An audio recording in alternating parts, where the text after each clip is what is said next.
फगुआ खिलावेला, देही में पिचकारी गड़ावेला।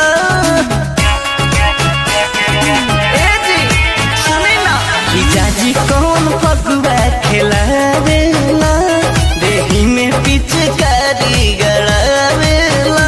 राखो अपना ही मन के संभार के, राखो अपना ही मन के संभार के, व्यवहार के फिर बात न बढ़ावो तू बेकार के। होने जा दूर से रंग डार के, होने जा दूर से रंग डार के, होने जा दूर से रंग डार के, होने जा दूर से रंग डार के।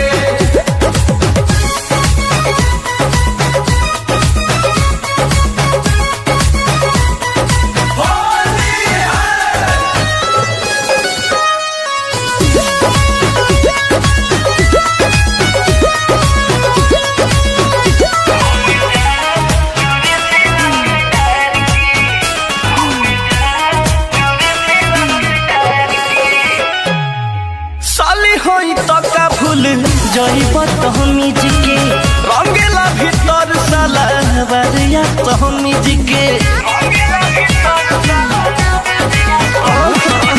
साली होई तो का भूल जइब तहमीज के, रंगेला भीतर साला बरिया तहमीज के।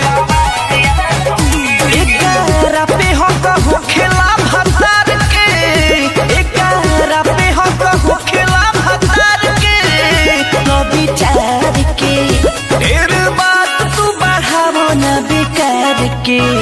होने जा दूर से रंग ढार के, होने जा दूर से रंग ढार के, होने जा दूर से रंग डार के, होने जा दूर से रंग डार के।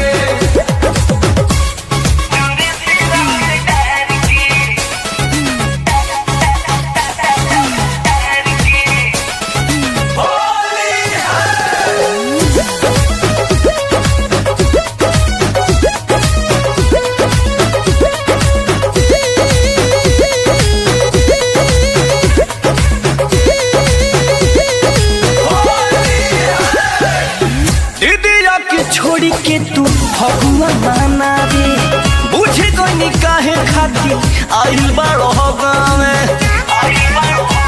सब बुझाता हमारा। दीदिया के छोड़ के तू फगुआ माना रे, बुझे कोई काहे खाती आइल बारो